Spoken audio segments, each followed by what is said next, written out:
Hi good morning my dear doctors. आप लोगों का बेटा बहुत बहुत स्वागत है हमारे चैनल के ऊपर। आज हम लोग बात करते हैं क्लास 11th के। आज के लेक्चर में हम लोग बात करेंगे class 11th English medium biology के नेक्स्ट टॉपिक की। चैप्टर चल रहा है हम लोगों का यूनिट ऑफ लाइफ सेल, ठीक है ना। और आप लोगों का next topic is quite important, क्योंकि न्यूक्लियस के बाद अगर उसको नहीं पढ़ा तो कुछ नहीं पढ़ा, ठीक है। हम लोग काफी टाइम से बात करते आ रहे हैं, that is chromosome chromosome chromosome.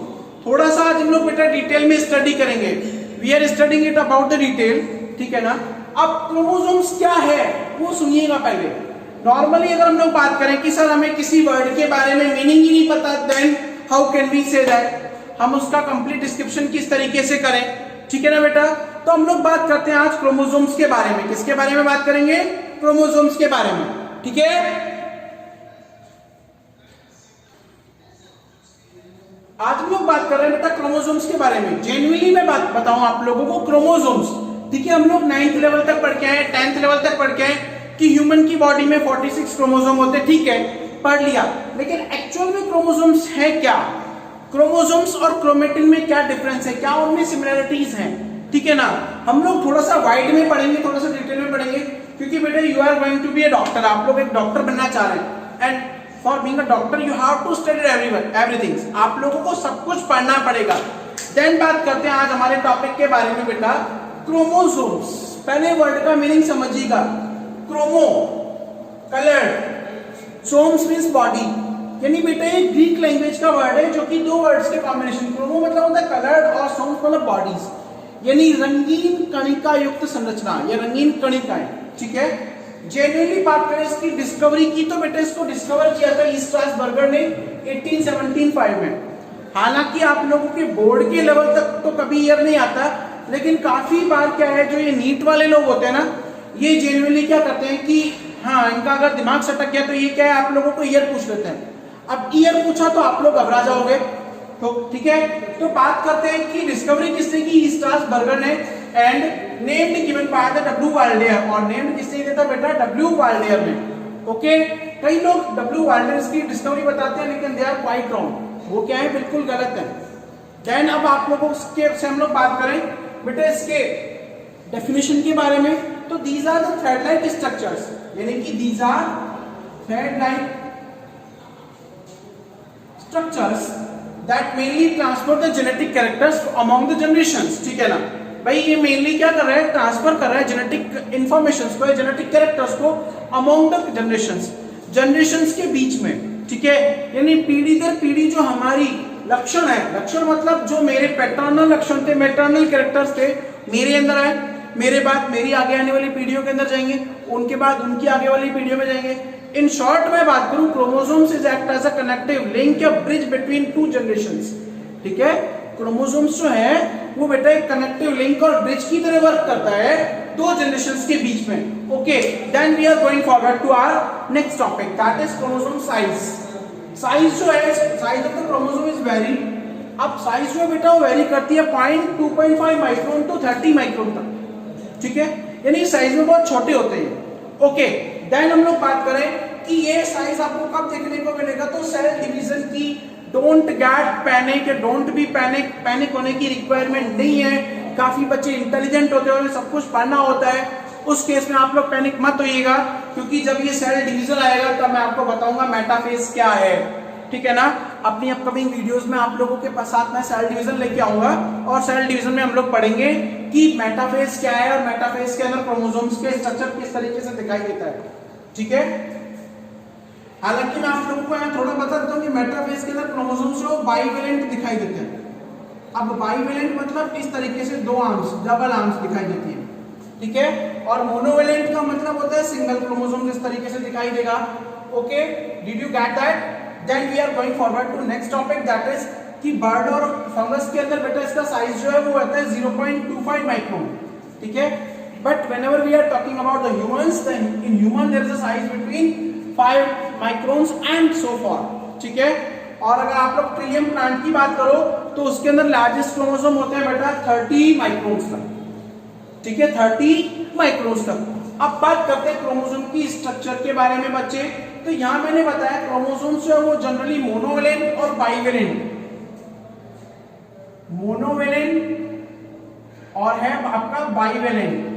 दो वर्ड है, मोनो होते हैं सिंगल और वेलेंट होते हैं सिंगल आर्म के फॉर्म में दिखाई देगा, ठीक है। बाइवेलेंट जब दो क्रोमोसोम्स एक साथ जुड़े हुए होंगे इस तरीके से, whenever the two monovalent chromosomes are fused then they result in the form of bivalent chromosomes, right? Clear है? क्लियर है बेटा? ओके, देन हम लोग आगे चलते हैं बेटा।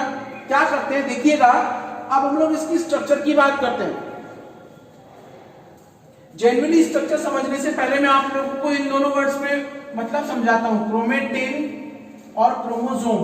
क्रोमेटिन जो है बेटा वो थ्रेड लाइक वेब है, यानी जालनुमा संरचना है, धागे का जालनुमा संरचना है, thread like web containing structure है, ठीक है ना। लेकिन क्रोमोसोम्स क्या है, जब क्रोमेटिन के अंदर यानी कि क्रोमोसोम्स क्या है कि जब whenever the chromatin are showing the specific structure these are known as chromosomes. जब मेटाफेज आती है तो उसमें वो क्या है एकदम थिक हो जाते हैं, और थिक होने के बाद अब क्रोमेटिन क्या है बेटा सुनिएगा, सेल का न्यूक्लियस है उसमें इस तरीके से वेब के फॉर्म में है, ठीक है। जब क्या होगा, क्रोमोसोम कब होंगे, जब ये थ्रेड जो है पेलिकल क्या है अपने साथ साथ न्यूक्लियोप्लाज्म लेकर एक कंप्लीट स्ट्रक्चर बनाएगा, that is called as chromosome. उसे आप लोग क्या बोलते हो, क्रोमोसोम्स बोलते हो। स्ट्रक्चर की बात करें अगर हम लोग क्रोमेटिन की, क्रोमोसोम्स की, तो जनरली क्रोमेटिन जो है उसकी एक क्रोमोसोम्स के अंदर दो क्रोमेटिड्स होते हैं, ठीक है। एक क्रोमोसोम के अंदर दो क्रोमेटिड्स होते हैं, दोनों क्रोमेटिड्स बेटा प्राइमरी कंस्ट्रक्शन या सेंट्रोमियर से सेपरेटेड होते हैं। जहां तक आप लोगों को समझ में आ गया होगा। लेकिन हम लोग आगे बात करें नॉर्मली अगर मैं आप लोगों को बात करूं तो क्रोमोसोम्स जो है उसके चारों तरफ बेटा एक थिन मेम्ब्रेनस लेयर पाई जाती है जिसे आप लोग बोलते हो pellicle, that is known as covering या कवर, ठीक है। वो क्या कहा जाता है, कवर कहा जाता है। अब पेलिकल क्या है, एक आउटर कवरिंग है, देखो लिखा हुआ है outer membrane that surround the matrix. Outer membrane जो कि किसको सराउंड कर रहा है, मैट्रिक्स को। अच्छा मैट्रिक्स क्या है, एक जेली लाइक मटेरियल है बेटा इस पेलिकल के अंदर, जो मैंने ग्रीन शेड लिखा हुआ है, ठीक है। ग्रीन शेड हम लोगों ने बनाया हुआ है, तो ये ग्रीन शेड क्या है, मैट्रिक्स है। मैट्रिक्स में क्या क्या होता है बेटा, इंपॉर्टेंट वाटर, प्रोटीन, मिनरल्स और enzymes.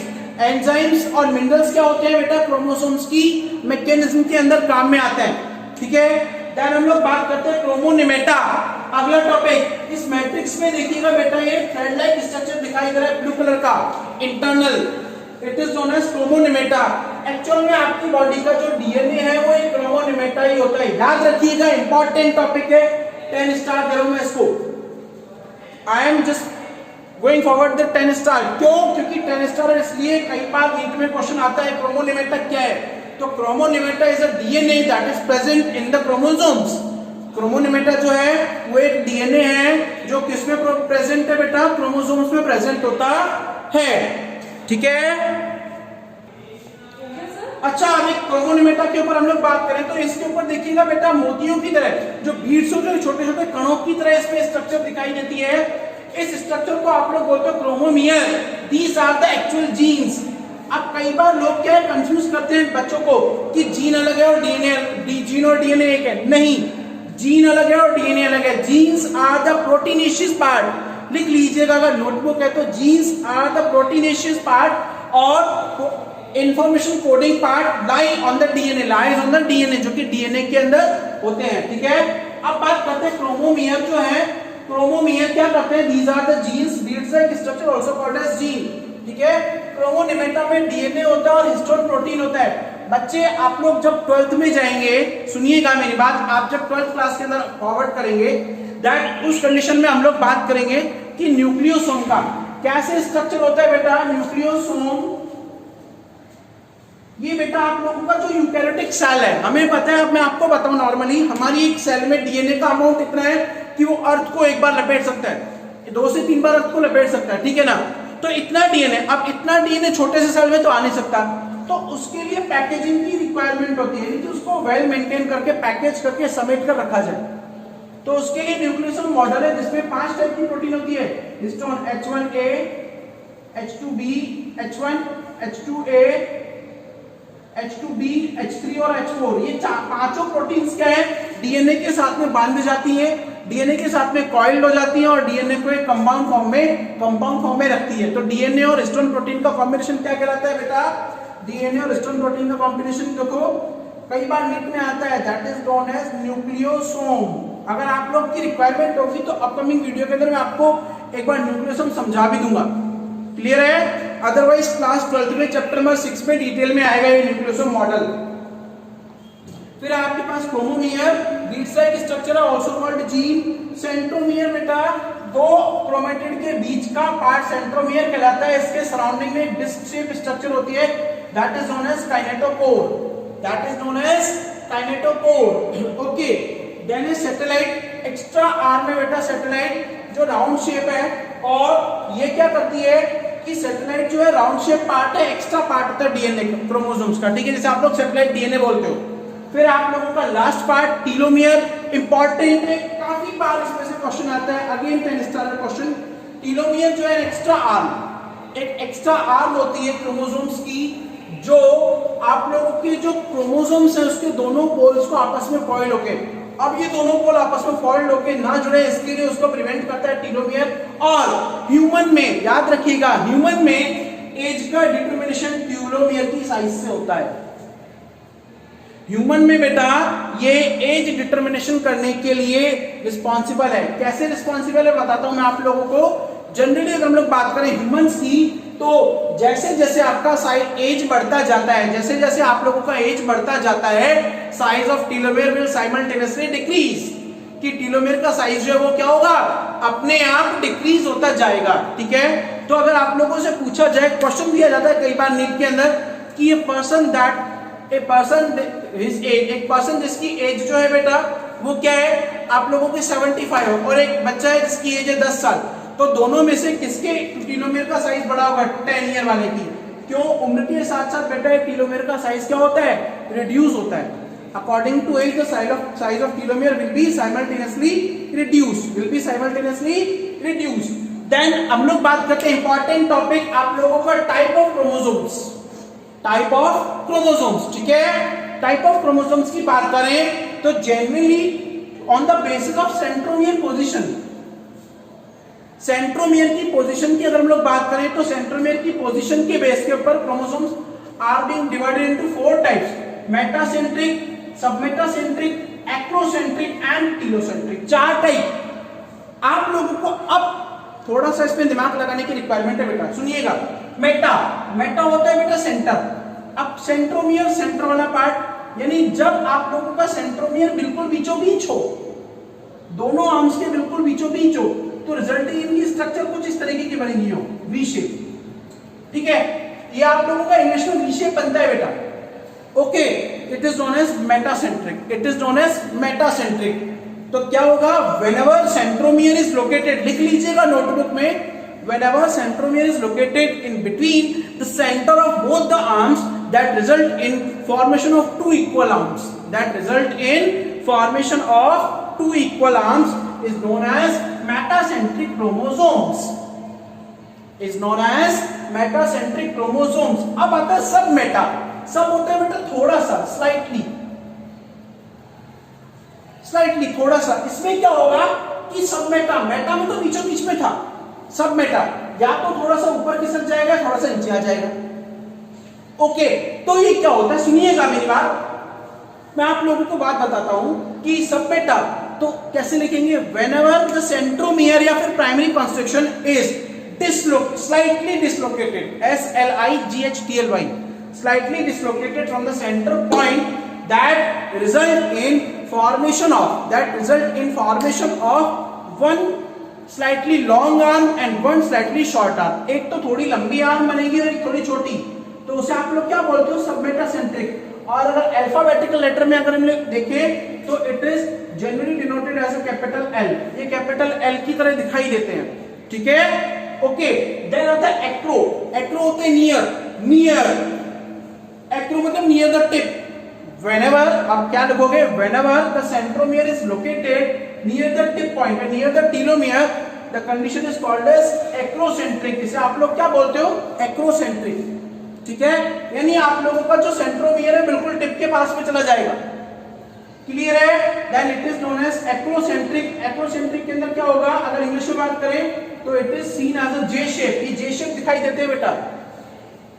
Last one is the telocentric. Telocentric मतलब whenever the chromosome, whenever the centromere is located at the last point, at the last end point, the telomere point, it is known as telocentric and it is generally seems like I shape, ये I shape में दिखाई देता है, ठीक है? and generally it is being the representation of a single chromosome, single chromosome की तरह दिखाई देता है।